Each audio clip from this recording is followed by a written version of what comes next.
This is Meet the Movie Press for Friday, October 5th, 2018. Are we Venom? Is James Wan going to really seal the deal with Aquaman? And of course, Jon Favreau, Star Wars. Stay tuned. Welcome to Popcorn Talk, featuring movie discussion, news, and interviews. Popcorn Talk. We talk movies. And now, here's Popcorn Talk's Meet the Movie Press. Hello, everyone. Welcome to Meet the Movie Press. I, of course, am not Simon Thompson because I do not have his energy nor his wit. Accent. Yes, that's true. Yeah. So I decided to bring someone onto the show who has another accent so we can completely confuse you today. Yes. But first and foremost, I am Scott Menzel, and I am going to turn it over right now to my two wonderful co-hosts today. Starting off with Nestor. Hello, everybody. My name is Nestor Bentancor. I do have an accent and I do have a hat, so close enough, I guess. Thank you so much for the invitation. I have been watching the show for a long time, so awesome. Hey, it's a pleasure to have you. And it's Demetri. Hey, everybody back to the panel. Simon, safe travels. And just, hey, Demetri Panos from Popcorn Talks, Anatomy of a Movie. And of course, the best show in the biz, about the biz, Meet the Movie Press. And Hollywood listens. I'm telling you, everything we do, they keep on, like, they end up doing it. I agree. So I feel like I'm not as segueing as smoothly as Simon already. So Simon has set the bar so high for this show. So I do miss you, Simon. I will say that. But let's start off. He always starts off with the movies opening up this weekend. Are we Venom? I guess that's the first question that we should be asking, which for some reason that I don't even understand, scored $10 million in previews last night. What? Which I think blew away expectations of Sony. Sony's like, yes. Well, I'm happy for Sony in that regard. And then when you say we are Venom, I say, what do you mean we, white man? What do you what do you mean? Like, not even close. You know, so I have to say, well, if we're going to start off with Venom, I want to talk about this because something really cool, kind of special happened this week. I was invited, and it was the first time that Simon, Scott, myself, Meet the Movie Press went to a screening together. And for that, I had a lot of fun. And then the movie was Venom. Yeah. And so, yeah. And listen, it'll make a boatload of money. Gaga fans, removed. It's the movie is what it is. It's a headache-inducing. That's what it is. It's like watching somebody play a really loud, cacophonous video game for 2 hours and 20 minutes. Was it really that long? Yeah. That sounds great. Yeah. That sounds like something I want to do on a Friday night. Yeah. That you would. You would. Nestor, go for it. No, I mean, talking about the movie, it's not a good movie, but I think that in that category of bad movies, you have the distinction between the movies that are, very tedious and those that can deliver some entertainment value, not for the things that the movie is doing right, but the opposite, and those very strange moments. So when you have Tom Hardy going in this kind of Nicolas Cage stampedes, I have to appreciate that in a way. It's like, okay, I'm sad that such a talented actor, and Michelle Williams as well. Oh my God, Michelle have to Williams. deal with this script and this direction, etc. On the other hand, I'm like, you know what, dude, good for you. You are committing to this thing. And comparing this to Spider-Man 3, for example, here I see the commitment, I see the energy. I mean, it's not put together to a good use, but you have those explosions of energy that are kind of mesmerizing. So, bad movie, but there is something there that I didn't see it in The Meg, and I didn't see it in The Predator. Yeah, see, I like both of those movies far more because I felt like everything that I saw in Venom, I've already seen before. Like, I've seen car chases through New York City and cars slamming into another, and I've seen all this before. And then when it comes, like, the character gets interesting literally in, like, the last 5 minutes of the movie.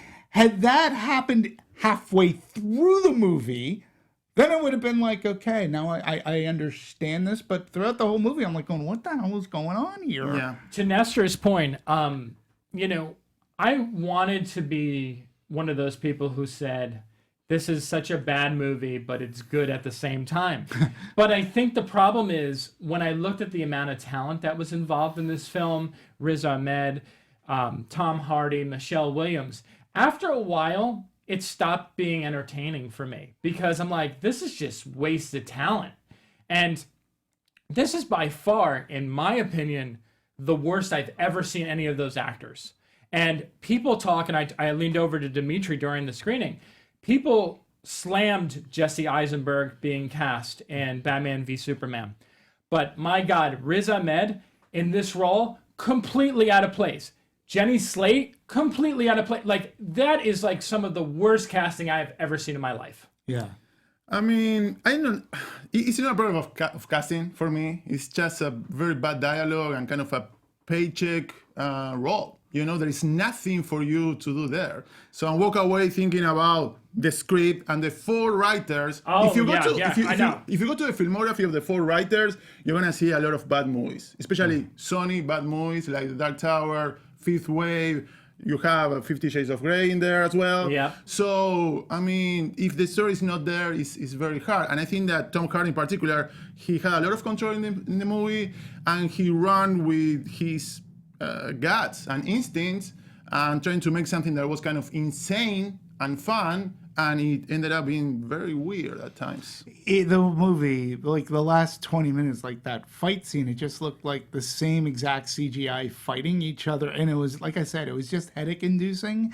And to me, it's an unfair comparison to bring up Spider-Man 3. Particularly knowing a little bit of the background in Spider-Man 3, in which that character was literally shoehorned in, and whatever problems were going on, that Sam Raimi was trying to fight Sony to try, you know, from what he wanted. And I'm not, don't misunderstand, I'm not vouching for Spider-Man 3, so to speak, but it was so many years ago that it's like I can't even put it in the same category anymore. This is definitely one of those Marvel Universe spin-offs. I'm sure Marvel and Sony would like to franchise it more and integrate the character in one way, shape, or form, like apparently it's been in the comic books. But, you know, it's almost, this was such a prologue. It was a 2-hour and 20-minute or 15-minute prologue to a movie that we should have had halfway through. And that's when the character, the symbiosis thing got interesting. And then I was like, oh, well, God, now the movie's over and that's it. You took away my time. And I do want to point out before we move on from this is that for a post, you know, like a mid-credit sequence, I could not be any less excited for the next one, because like that, it was like even in that sequence, yeah, they didn't I don't believe. want to I don't want to spoil it either. Like they didn't even believe in the scene. Yeah, like they were like, and they had to spell it out. Like they're not only like, oh, blah blah blah blah, hint, blah blah blah. The entire movie's like that. Yeah, and it's just. We should say though so too lazy. for the fans, because the movie just came out. Yes. So not spoiling, but you've already know the Marvel cadence. So there is a mid-credit and a very, very, very stay for the entire credits, because there's, let's just call it, I'll call it a button at the very end of the movie. So, but just stay. I know you're already conditioned to do so for a Marvel movie, but we're just telling you now, if there are any questions or friends ask you, you know for a fact from Meet the Movie Press, stay. Right. Even though the scene has nothing to do with the movie you just watched. Don't That's it. That's all I'm saying. That's all I'm saying. blow it. I just did something very informative. Don't go above and beyond. All right. Moving on to the next movie, Star is Born. The movie that should be making the $10 million as opposed to the $4.6 million. What did it do? Did they? 4.6. That's actually, I have but to in say, 3 days. That's true too, because the movie did have Tuesday Dolby night preview, previews, which I know at the theater that has Dolby, that's closest to me, that was sold out. Yeah. So Everyone, when I was yeah. looking for tickets for people, Yeah. was out.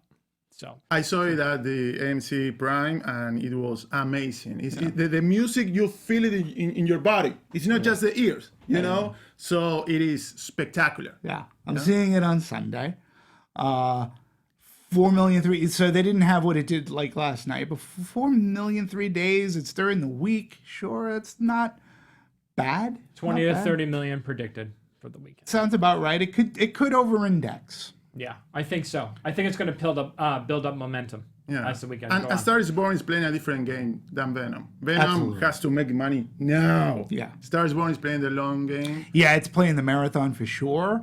And I agree with you in that it could over-index this weekend and maybe do 35-40. It could surprise. But like you said, the long game, its hope is to do that marathon run. Goodwill and such. So I agree. And I also just think that the movie's really good. a lot of people do. Yeah. It's a really strong film. I know there's been some criticism on Twitter the last couple of days where people are like, it's too early to be talking about Oscar movies. I disagree. I feel like we went through our fall festivals already. We had Telluride, we had Venice, we had TIFF.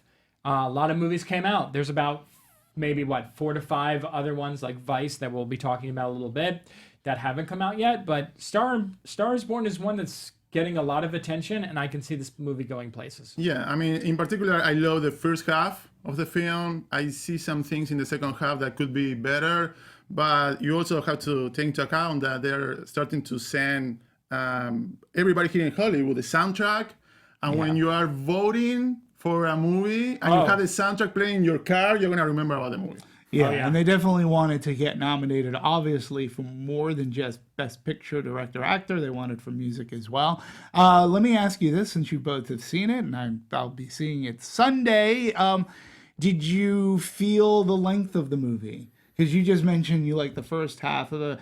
I mean, from what I understand, it's well over 2 hours. Did you feel it throughout? Did you, or was it one of those 2 hour and a half type movies where you're like, all right, this is good. You walked out and you felt. Yeah, I mean, it's funny. When you're watching the movie, I never thought the movie's too long. I just thought this part is not interesting to me. You know? So if you look back, you can say you can fix this in the editing room. But it's just kind of the focus of the movie in the second half that didn't quite work for me. And before I forget, Venom, A Star is Born, same DP, same cinematographer. You cannot tell, but... Really? I did not know that. Yeah. Wow. Wow. I need to point out too about A Star is Born. Do not listen to the soundtrack before you see the movie. I feel like the soundtrack is perfectly synced to the film and how the movie plays out. You should really watch the movie before you listen to the soundtrack. I know they're doing this whole push right now. They released a song and a music video. I really encourage you not to watch that before you see the movie. That's really cool. Yeah. Yeah, that's good advice. Yeah.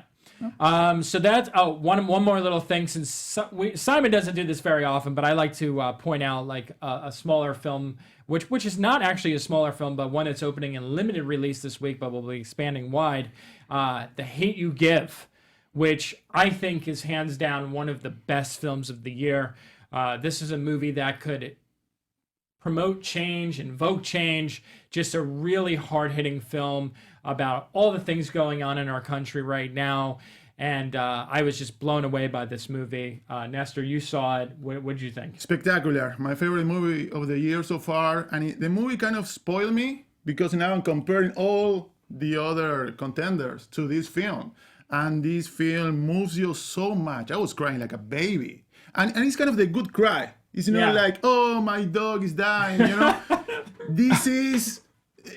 Did you just spoil the movie? Oh, sorry. That's A Star is Born. That's A Star is Born.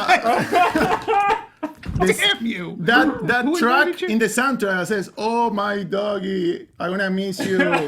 Yeah, that's a spoiler. Just kidding. There are no dogs. In Venom, there is a dog. Yeah. That's another story. The Hate U Give. Go see this movie if you can. I think that the trailer doesn't do justice to what the film is, and I'm pretty sure coming award season we're gonna see this movie a lot, especially talking about acting. The acting in this movie is outrageous. It's phenomenal. The direction, I mean, yeah, it's great. Yeah. I mean, this is what I've heard. I really look forward to it. I had breakfast with some colleagues of mine at Fox. They're really high on the movie. I had told them about a conversation that we had during Venom. Somebody had mentioned like a comparison of Fruitvale Station. They said impactful, but it ends much on a more positive note. And for me, the trailer worked. I have to tell you, I was engaged in what the trailer put out there, particularly that girl. I think she is I think she's a fantastic actress, and this movie looks like it's going to have relevance today, even more so than anything. And I'm looking forward to it as a moviegoer. I can't wait. The actress Amandla Steinberg, she is just incredible in this film. I've been waiting for her to have a breakthrough role because she was in Everything, which was very lackluster. She was in The Darkest Minds, which I think she carried well, but the movie wasn't good. But this is her time to shine, and she is incredible in this film. If I was running the Academy, I would give her a Best Actress nomination for sure. Sure. So, okay, moving on to trailers. So, right before this show, the reason why it was a few minutes late, we watched this extended look at Venom, which... Aquaman. Aquaman. God, sorry. Aquaman. Yeah, sorry. We are Venom in my mind. Aquaman, we watched the extended trailer for that, which I think was released at New York Comic-Con just a few minutes ago. And Demetri, throughout the trailer, was kind of like, what is this? This is weird. Demetri, go ahead. Share your thoughts. It was, for an extended trailer, it did nothing. We really spent, it's Aquaman, and there seemed to be a forever scene in the desert. And I'm like, what is going on here? And it just... We have to ask ourselves now, if this was made for Comic-Con, that I understand, because that's what you get at Comic-Con. But we have to ask ourselves, when is too much in a trailer? We complain about spoilers, but yet we don't complain about knowing almost everything about a movie before it comes out. And then when it comes out, then you complain that people spoil the movie for you. This trailer was way too long. It didn't push a needle for me. If anything, it went the other way, saying it looks like it's going to be CG, loud, and somewhere there's a story in here. Mana rate comes up. Yeah, it looks cool, but what? Yeah, I don't. Nah.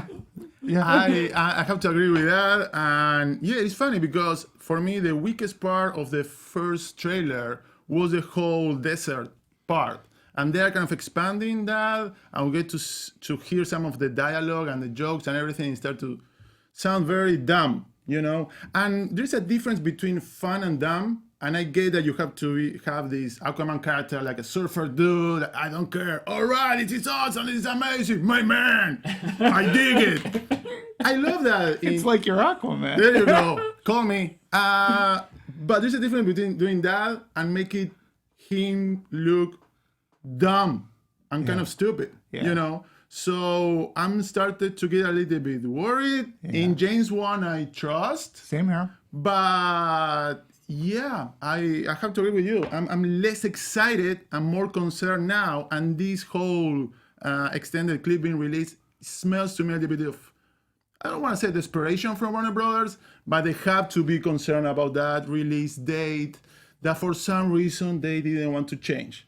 So the whole Mary Poppins thing, right. Bumblebee, etc., and now they have to deal with this Deadpool movie. Right. That to me it is more of a direct competition than Alita Battle Angel was before. Right, and Fox moved Alita Battle Angel off that, and you get it because and talking, I get it. It makes sense because they actually believe in their movie. And when you're going up against stuff, you'd rather give your movie some chance, and you get to capitalize on those movies to market your movie, right? Which is smart. I just don't know. It is so crowded. And you're right, when you have a Mary Poppins and Bumblebee, and both those movies are going to track really well. I really believe so. This movie, I don't think the other studios right now may not have anything to fear. Has anybody online seen this yet? I'm very curious to know what people think. And I have to figure that with Venom coming out, that Warner Brothers spent a good chunk of change to make a new trailer to go on to Venom this weekend because it's going to make some coin. Zeno Hour pointed out Zeno Hour. in the chat, which is interesting because I did look familiar. The clip that they played at New York Comic-Con was the exact same one that they showed at San Diego Comic-Con. That's really interesting. But okay, great question then. They didn't release that clip after San Diego Comic-Con. Why do they feel that they needed to do it after New York Comic-Con? Like, you would figure... Because it's so close to the release date, I'm guessing. I guess, but were they afraid of it? And then he's saying... I think it's really weird because there was... Let's be honest. When Wonder Woman came out, there was this hesitation in the air. There was a lot of hesitation. Whether anyone wants to admit it or not, Warner Brothers was not sure how that movie was going to play. Mm-hmm. Once they screened it and they got that great initial reaction, they opened up the floodgates. You saw all the marketing come out. I mean, I remember my wife, Ashley Menzel, wrote a whole entire piece about how the lack of marketing for Wonder Woman, and she was not the only one who did that. And then once it chested and people liked it, then all of a sudden they screened it more. There was premiered, there was a lot of quotes. They did a press day, and they really went over the top. With Aquaman, there's this real hesitance to this film because I don't think people really are sure what to make of Jason Momoa in the role. I don't think people really know what to think of Amber Heard in the role. I think those two, their chemistry in all the trailers kind of seems a little wonky. You guys point out about how stupid the characters look and they come across. So they're worried about this movie. And the only thing that's selling it right now is James Wan. James Wan's name is selling this movie. Absolutely. And something that we've talked about on Meet the Movie Press and our audience has talked about on Meet the Movie Press. Yeah. When we talk about DC, particularly right now, DC is in such a state of flux. It's almost as if they don't know what they're doing themselves. So it's okay, we have to release this movie. We're going to hope for the best. But they're already in reboot mode. So they made this movie. They have to be committed to release the movie, bad or good. And I'm not saying that it's either bad or good. I'm just saying the movie is done. And DC already they're road mapping out a different future. They whether it's getting rid of Cavill, Ben Affleck, and doing, they're already changing things. This movie hasn't come out yet. And I think depending on how it is, how well it does, but even more importantly, how well received it becomes, they will make the deciding factor as to whether they're going to continue on with that route or they're doing with everything else except Wonder Woman, it seems. They're going to jettison and do something over. Because they're going to stick to what works. I mean, right now, I think the DC universe, which they renamed, right? What's the new name of them now? The DC... DC films. Yeah. I mean, officially it was never DCU. It wasn't? Right. But that's how everyone named it. To, yeah. But I swore they came out with a new name at Comic-Con this year, and I can't remember what the heck the name was. I'm not sure that was kind of an official confirmation. It was something that you could see on the image, on the walls or whatever. Welcome to the DC-based universe, whatever. It doesn't matter. Yeah. Okay. But what the thing is just that I think they're so concerned, and what their problem has always been is that, love him or hate him, Zack Snyder had his vision. And what happened was, after the first, Man of Steel came out, they just kept stepping in and trying to change the movies. And they never helped him because essentially they just made the movies worse because there's so much internet chatter about this, of how Warner Brothers stepped in, tried to tweak the movie, bring Josh Whedon in, and at the end of the day, we never, again, it doesn't, I'm not saying that it could have been a better movie, it could have been a worse movie, but I at least would have liked to know what Zack Snyder, what he did, what he wanted, what his vision was, but we never got to really see that. But it's not because he got fired. I mean, he suffered a tragedy. So my whole theory about Zack Snyder is, is that my whole theory about Zack Snyder, and I'll be quick, is that he'd made some relationships at Warner Brothers, and that he's a capable visual director. The people there liked him. And so when it's coming time to do DC movies like Man of Steel or whatever, he was not going to be a person. He enjoyed the work. He enjoyed the universe, and he was not going to be a person to contest anybody. He wasn't going to fight anybody. If they said, Zach, jump, and his response would be, how high? Yeah. Like, he would do what they wanted and at the same time do his best to get his vision across. So I don't blame him for Justice League and Man of Steel to an extent. I like more than I dislike of it. And I do like Zack Snyder, actually. He is a movie fan, and he'll interview you, and he has a good energy about him. But he's definitely a yes, I'll do what you want, Warner Brothers, because I like working. I like doing this. So now, though, I think it's time, because it's one bad movie after another. You got Wonder Woman. So anyways, that's... So we have a lot more trailers to talk about. Where we're going to jump over to some news, since this is Meet the Movie. Aquaman, I think, is big news today. I think do. it's I the really biggest do too. thing. Yeah, I think it's for trailer-wise being dropped. It's huge news, and I think the fans, they've been waiting for something new, because the second trailer's been out for a wicked long time now. So it's good news, and now there's a lot of other movie news going on. That's right. It's been a busy week. So the first thing, and I'm going to let Nestor kind of be the first to talk about this, is Jon Favreau is going to be doing a Star Wars TV series. Nestor, what is that about? That's what about the Mandalorian. And we're going to be exploring this culture and the bounty hunters. And based on this synopsis about kind of a gunslinger in the corners of the galaxy, it screams Western, I mean, we all know that Star Wars is in this kind of huge mix of different genres and inspiration, kind of the Western, the kind of samurai cinema was always there. So I see this, but at the same time, I see the potential to go to new places and to find new corners and explore new characters that are not related to the Skywalker, saga and lineage. So very excited about this kind of the story. We're very excited about Jon Favreau. He's amazing, and he's gonna be the head of this. But besides kind of the storyline and the first official photo, we don't know who is behind the mask yet, so that's going to be interesting to know. We have a list of directors. David Filoni is going to be helming the first episode. No, makes sense. Makes sense. But then we have kind of curious choices. I mean, Taika Waititi, he obviously very popular with a lot of fans, but Bryce Dallas Howard, I have to confess, I didn't know that she was directing already.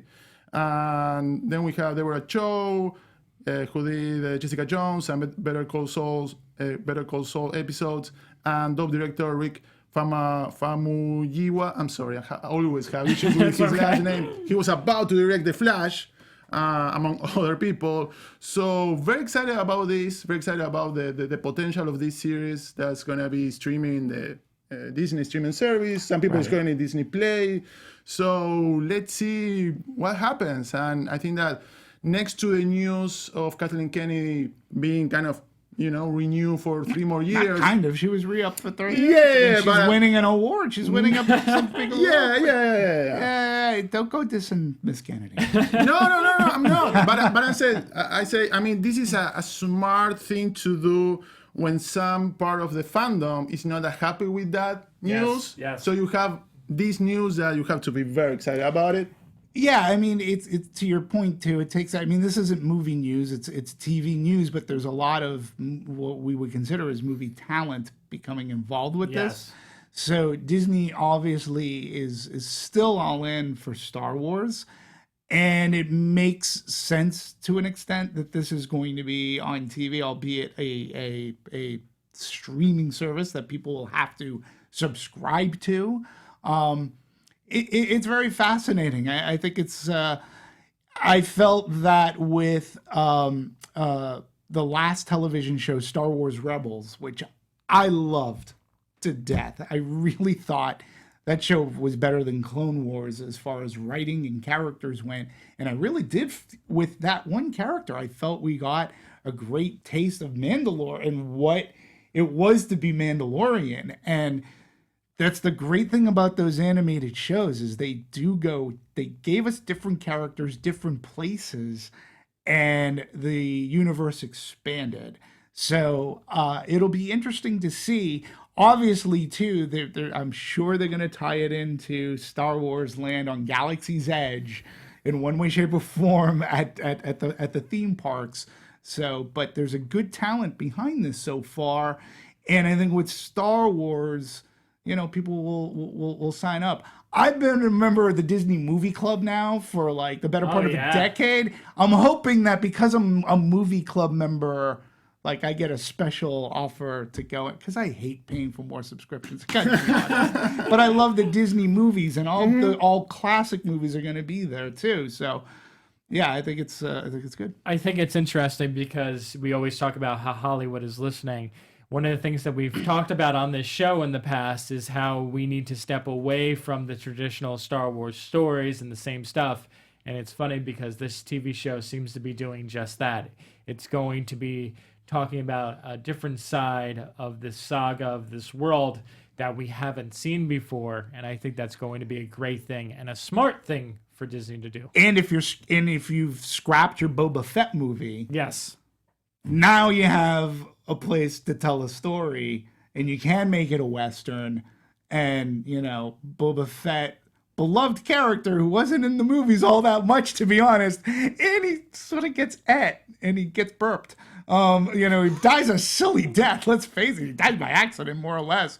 And so this, I'm willing to bet that many a fan are thinking, ooh, we might see Boba Fett. This could be, they could be using scripts, or they could be running scripts off of what was the Boba Fett script. I'm making that up, but it's a theory. They were going forward with a Boba Fett movie, so they scrapped it to do everything. So let's make a television I series. think so, because James Mangold, he's kind of an auteur as well. Absolutely. So Jon Favreau was doing his thing, and James Mangold was doing his thing. And after Bob Iger said that we're going to kind of slow down, he was talking about spin-offs. He was talking about spin-offs. Obi-Wan. So the question for me is this going to definitely kill the Boba Fett movie, or if this is very popular, it's going to help it in the future? Let's see. That's a good point. Yeah. So other news on the Disney side of things, now moving over to the MCU. Yesterday, there was a very dramatic tweet that came out from Chris Evans saying that they wrapped Avengers 4, still untitled at this moment. What do you guys think? You sad? You sad, pandas? Well, I mean, it's funny because we already knew. I mean, months ago, even Chris Evans, he did an interview for a big magazine months ago, and he said, after the reshoots, I'm going to be stepping out, this and that. So we already knew. The news is that we get to see the world reacting to this realization that, okay, after so many years, after 5 or 6 movies, he's going away. And I think that all the positive response is understanding, because I always say that this Captain America for the young generation is going to be what Christopher Reeve's Superman was for us. People really love him. He's the kind of hero that is inspiring. He's kind of the Boy Scout. You know what he stands for. Sure. He has a point of view, and I don't want to compare to the DCU, but talking about Superman, I think that this Superman, the Zack Snyder Superman, never gave us what this Captain America has been giving us. Well, in to extend that point too, for me anyways, Captain America, the series, the character within the MCU has become one of my favorites, right? And you're right, we all knew, because he announced it last year, I think, or something, that he was going to give up the shield. But when you have a tweet that comes out, that's a finality. That means it's done. So the next time we see Chris Evans, it'll be on the publicity tour for this. He'll be talking about it a lot, but he's no longer going to be holding on to that. He'll no longer be in the costume and or the shield. Because he became... it's signaling a couple of things too here, and I'm really curious to know what the online people are saying, what our audience is saying, but it's signaling this change and almost this end. Like, you would have thought that it would have been Robert Downey Jr. to maybe give Right. up the Iron Man mask, but it's Captain America first. This has been going on for, the MCU has been going on for quite some time. There's got to be a changeover coming. These people can't do these roles for too much longer, or else they become Roger Moore, and James Bond. Like, you just become too old. So it's signifying a change within the MCU as well. And so I have faith in the MCU. They treat their stories with respect. So, but it's sad because it's like we're going to start to see an end of an era. When is Robert Downey Jr. going to give it up? And, when are we going to see the last of Thor? Yeah. And all these characters that started the MCU. It ties into my prediction real quick that Captain Marvel's going to take over. Yeah. Yeah. And T'Challa. Yeah. Black Panther. Exactly. Yeah. Yeah.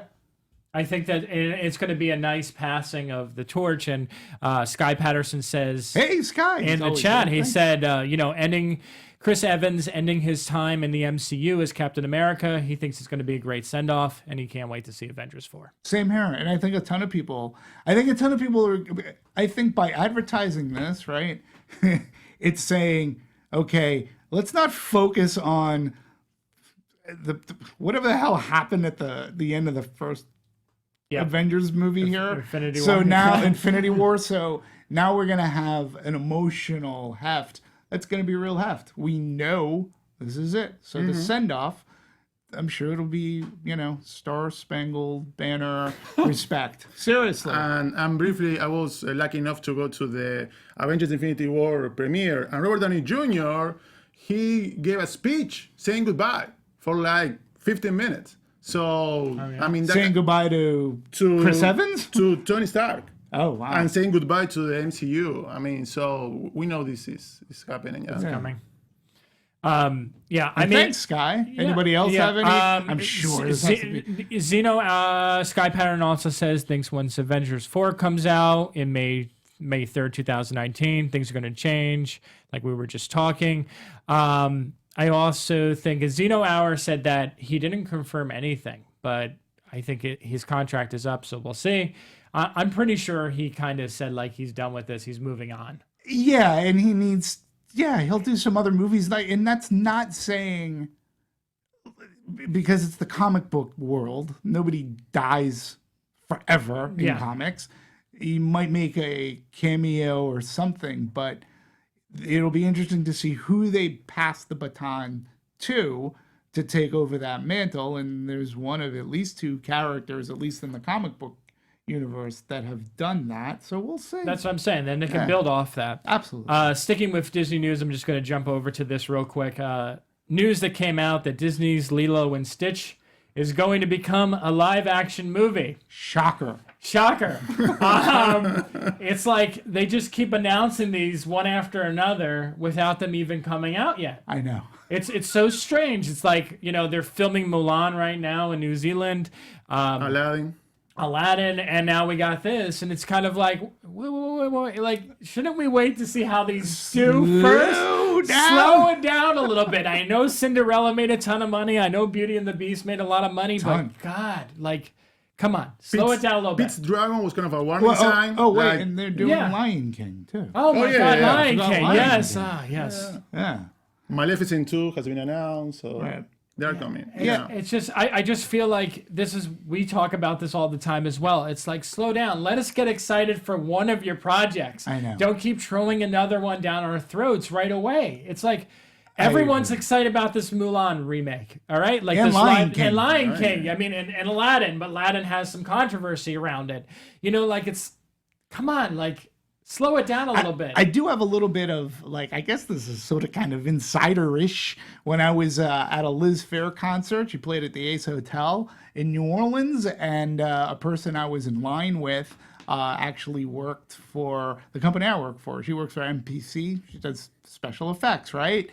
And what have you worked on? And she did tell me she worked on bits of Lion King. And she said that, like, the one scene, like, you know, the circle of light, you know, or actually when he's born, she even working on it, she was crying. Really? She's like, it was so amazing and beautiful and fully realized. I was like, I go, really? She goes, yeah. She goes, the movie's going to very much impress. So I'm looking forward to Lion King, but you're right. Let me freaking get excited about Lion King. Yeah. Like, you're talking Lilo and Stitch, like in 50 years, you know. Yeah, I mean, The suspicion is that this is going to their streaming service, so they're, you know, they want to entice people, you know, with the Star Wars. but they just said the series. Star Wars, but They have, the Lady and the Tramp live action adaptation as well. So, I mean, I don't know. I don't have an attachment to this property, to this movie, to be honest with you, but I see the marketing potential. I see the merchandising potential. So, Free trips to Hawaii. So, but I agree. It's like, slow down there. You're not racing yet. So, it's a lot of news from Disney. yes, a little bit. Yeah. 2 dance-related movie news pieces to this week. Wow. A Dance Dance Revolution movie is in the works. How excited are we? Just keep nodding our heads. Yeah. Yeah. That's And actually, now that the step down. Yeah, That's what I said. Step down. this tattoo I had, you know, with that dance, now it makes sense. It's paying off. I told you, people, after so many years, finally, this doesn't make any sense. I mean, I don't think this movie's gonna happen. Let me tell you, this is a brand new kind of production company, and they are just kind of acquiring IPs and books and things to adapt. They're very kind of small, so this was kind of the bottom of the barrel. So it's like, let's do something with this. I mean, you can do a good and a bad movie out of anything. You know, Yes. Pirates of the Caribbean, the Fritz Lego movie, they're pretty good, but you need a lot of talent, a lot of money. But these movies, you don't. Like, these movies, all you need is people who really know how to dance a hell of a lot better than me. They don't interest me at all, but they are made very cheaply, and you know, everybody. I mean, what still boggles my mind is like, wow, people are still looking for the next step up. And it's like, why? There have been many others that have tried, and the closest they haven't worked. No. And you know, the closest they've ever gotten, and because there were better movies, I think too, was like the Pitch Perfect. Not about dance, Yeah. but you know, that similar competition kind of. Yeah, but when you say that they're going small, I mean, let's see the synopsis. Is the project will explore a world on the brink of destruction, where the only hope is to unite through the universal language of dance. Oh, then I'm dead. I mean, I'm dead in that world because, like, Death, revolution. yeah, I'm gone. Yeah, I have nothing. yeah. I mean, it's I say we move on to our next dance picture. I mean, it's which is West Side Story being remade by Steven Spielberg, and the first cast decision has been Ansel Elgort. Yeah. And this, I mean, if Elgort has proven anything over the years, is that he can pretty much step into any role and make it his own. he can't. And I'm very excited to see this. I don't know if you remember the clip that came out, I think it was last year, of him singing, but he has a remarkable voice. I remember him in Baby Driver. Right. Okay, and I do remember him singing, and I know he has a musical background. Personally, we talked about this last week. You're burning energy to become upset at these remakes, and this is one of those that just befuddles me.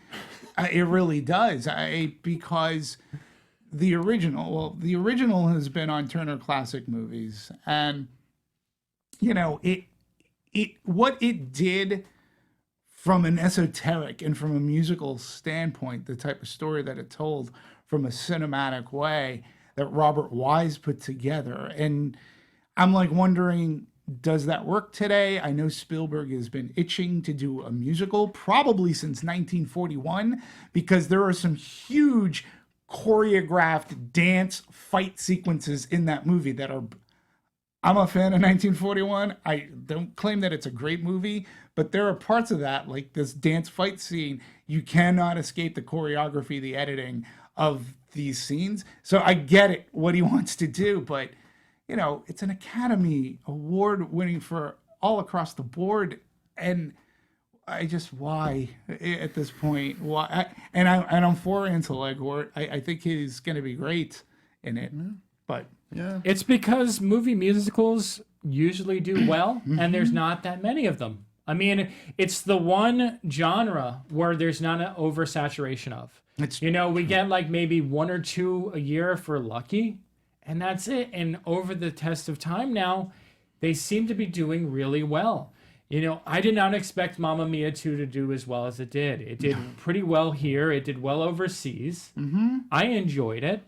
Greatest Showman last year did buku bucks. It was huge. Yeah. So it just goes to show you that the music genre is speaking to it's just speaking to a different audience, and one that's very underrepresented. It is in Hollywood. I agree. I just say like the examples that you gave, and I wasn't a big fan of La La Land. True, I wasn't a big fan there. Are the musical audience, are they stuck in mediocrity? Like, you can do great musicals. West Side Story is a great musical, all right? Even The Sound of Music. That's coming next. Don't worry. The Music Man. So Chicago was a great movie musical. It had a great cast, too. So I don't know, with West Side Story, maybe now it elevates content. Maybe now race war and stuff like that. It kind of fits the time. That's true. That is true. I like the casting. I'm more kind of concerned about the casting of the Hispanic side of the story. Let's see what happens with that, and let's see what they do with that now. In this context that we are living sociopolitically, between this faction of white dudes versus brown people, and let's see how deep they go with that. So there's potential, but there is also risk. That's a fantastic point, but I think, and I believe that Steven Spielberg is a man that's cognizant of this. And I believe that when he's going to cast, it'll be a mix of people who are popular in Latin America, maybe starting to break through here, or maybe complete unknowns over here. Latinos are U.S. Well, I meant like actors, to domestic, like they'll be to domestic eyes, they'll be brand new faces to admire, and I think that Spielberg is very cognizant of what has happened within the past 5 years, and I think when it comes to his casting. And I think he's going to be cognizant of that fact. And I think that we're going to find, whether you like the idea of this movie or not, I think it'll be smart casting. I really do trust in him to do something, and he's going to make stars of somebody. So, yeah. So we have a couple of comments here. Yeah. Carly B as Maria sounds like a... Cardi B? Yeah. Yeah. Sounds like a joke, but she could do it. There's also people are saying that Timothy Chalamet, who I think was kind of overlooked for this instead of Elgort, was also talented and should have done it. Antonio Banderas and Gina Rodriguez would be good additions to West Side Story, which I agree. That's from Sky Patterson. And then Phil says, I trust Steven Spielberg will deal with social issues really well. Yeah. Yeah. I mean, I agree. Yeah. See, Hollywood's listening. Yeah. And then we got two more pieces of movie news before we move on. I'm going to go with the Jon Stewart news first, which he wants to make a new political satire called Irresistible and wants to reteam with Steve Carell, who people may not remember this, but started off on The Daily Show. Yeah. Right. Yeah. And I'm so down for this. This is the first time in a very long time that I have not been on board with one of Steve Carell's projects, which is Beautiful Boy, which comes out next week, but I'll talk more about that next week. But I am so down for political satire from Jon Stewart and Steve Carell. Now seeing him in the trailer for Vice, which we won't be able to talk about this week, but he looks really great in that role. I think those two are gonna be a match made in heaven. Yeah, I mean, we have that segment, Even Steven, with Stephen Colbert, Steve Carell on the Daily Show, and I miss Jon Stewart so much. I mean, you get to see him popping around like a leprechaun, in different shows, and I'm here. But you know that he's super talented, and this is in his wheelhouse, so looking forward to it. It is in his wheelhouse. I hope, I hope that it doesn't become too much of his baby, that it overlooks, like, yes, I think he can do it. I think he can pull it off. And do I miss him? Listen, Trevor Noah, I think, has really fallen into his own. And I think he's brilliant at what he's been doing, too. So I don't want to take away from Trevor Noah. So different. They are. Yeah. I get it. But he still is his witticism, and it's very sharp, extremely sharp. And you're right, they're different. So Stewart has a way, and I think I'm assuming he's going to write the script for this. So he'll run it through a couple of people too. It's not like he doesn't know a few writers about this stuff. So it'll be very interesting to see his next project in directing. I'm actually curious if he's going to go to Adam McKay and get him a little bit involved with this, since they both have relationships with him. Sure. I can see him coming on board, maybe co-writing the script with him or being a producer, and I think it would be good. Yeah. And then the last piece of movie news that we have for today is Birds of Prey, more casting news. We have Rosie Perez, we have Mary Elizabeth Winstead, and can you say this name, Nestor, without butchering it? Because I can't. Jurnee? No, I cannot. Sorry. Okay. No. Jurnee Smollett-Bell. Yeah, that's Sorry. Perfect to me. Yeah. And they're going to be joining Margot Robbie as Harley Quinn. What do you guys think about this? I stopped listening after Mary Elizabeth Winstead. No offense to the other fine actresses, but I've crushed on this woman for an extremely long time. I love the fact that she never shies away from genre pictures, and she can do very serious stuff. I think she's a gifted, talented actress.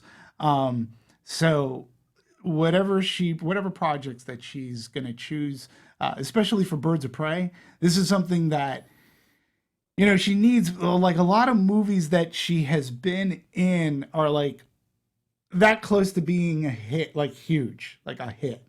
This one, there seems to be more of that.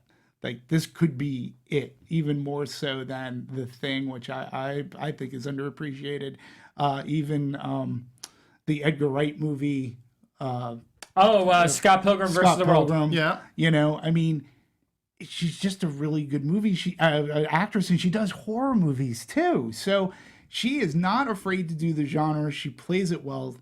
That's what I'm on board for. Real quick for Mary Elizabeth Winstead, she is in an independent film that came out last weekend called All About Nina. The movie itself's a little wonky. I don't know if I love the film as a whole. Her performance, though, in there, amazing. Easily one of the best performances that she has ever given. Yeah. And like you, I am a huge fan. Huge. She is very underrated and underappreciated as an actress. But there's a scene in this movie where she's doing a stand-up routine. Phenomenal. I mean, I'd like legit, you can show that scene and you're like, okay, Oscar nomination. Yeah. That's how good she is. And a lot of people forget that she was also in Death Proof. So she's worked with some good, she's worked with some talented directors throughout her career. But I love the fact that she's a genre-loving actress, that she doesn't shy away. Some of them will go, oh, it's a horror movie. It's a horror movie. Not her. And I like that. I appreciate that from her. And I think she's, highly attractive, highly talented. She's the whole package. Yeah, I wish her the best. I just want to say that I like the casting. I'm looking forward to see who's going to play the villain, Black Mask. That's going to be interesting. Mm-hmm. Yeah. And I mean, the future is female in terms of superheroes, and talking about Wonder Woman. This is a Wonder Woman effect. Harley Quinn really worked in Suicide Squad. So they're going with this. They are going to be working. I mean, they're working on Batgirl right now, and in a way, we are hearing that they're going to prioritize Supergirl over Superman. Yeah. So this is a very kind of decisive move in this direction. Also, kind of buying kind of good PR as well, hiring female directors that they should be hired. Oh, of course. yes, of course. But I'm pretty sure that Disney and Warner Brothers, they're also trying to follow Wonder Woman in that sense as well. And I think that is positive. Yeah, and I think Birds of Prey, I've read Birds of Prey, and it was always a great comic. And you can really come up with some good stories. You really need good writing because you are going to have to explain who many of these characters are. So, it'll be very fascinating. I'm looking forward to it. It has an opportunity to be a little bit dark because Birds of Prey taking place in Gotham. So it'll be very interesting, but I'm really happy to see this being done. And I'm glad that it's not going to be... They tried a Birds of Prey television show, which never really... They should have given it more time, to simmer, because it was finding its footing. I liked the characters in it, and that's when I, too, was reading the comic book, right? They can do so much more with the movie. I think it's a smart move. Yeah, and just my closing remarks on this before we do our final goodbyes. I wanted to say our final goodbyes for this week. Oh, yeah, okay. for this week. Jeez, for I this was week. getting fired. You are, Demetri. You're fired. Like Nestor pointed out, I'm so happy that studios are taking notice to Wonder Woman's success. Captain Marvel trailer looked really great. And Birds of Prey having a darker tone with an all-female cast. I am so on board for this bad boy. I think this one takes more presence over all the other DC movies so far coming out. So that's it for this episode of Meet the Movie Press. I know I was not as lively as Simon Thompson. I'm sorry. I miss you, Simon. You're amazing. Yeah, we do. You're amazing. Miss your his wisdom and his wit and and his English puns. accent. No puns this week from me because I'm not as good in his English accent. Yes. Yeah, the English accent. You can go, Demetri. Where can we find you? You can support me on the Twitters at dmovies1701. That's at dmovies1701. Of course, continue to keep watching the best show in the biz about the biz here at Meet the Movie Press. But I'm also on Anatomy of the Movie, which dissects movies today on the Popcorn Talk Network. I will be talking about, along with Phil Zvitek, we'll be breaking down Hellfest. Yeah. I run the bilingual movie news website called Desde Hollywood. That's desdehollywood.com. I also do things for outlets in Spanish, like Hola Cinema, On Cinema, De Película, and you can find me on my own YouTube channel looking for it just as NestorCine. And that's how you find me on Twitter as well, NestorCine. Good. Nice. So I have my laundry list. I'm not going to go into all of them, but we do have a... No, you have to do it for Nestor. For Nestor, okay. So, that's the one I want to talk about.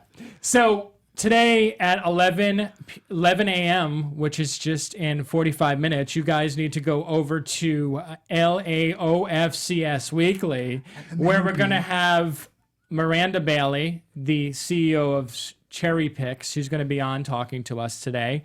You can go and find me on Sundays at Black Tomatoes, which is at 5 p.m. on Black Hollywood Live with Carla Renata. And then I am on this amazing show called Meet the Movie Press, which, like Demetri says, is one of the best, if not the best, show about the industry. We should also tell our audience, too, we had huge news. How do we not cover the huge news about Spotify? Oh, my Right. God, shit. Sorry, Yeah. Go for it, Demetri. Okay, something really huge happened, folks. So, you can see us or catch us on Apple, on YouTube. But now we're going to start. And Tony, correct me if I'm wrong, but this has started already, correct?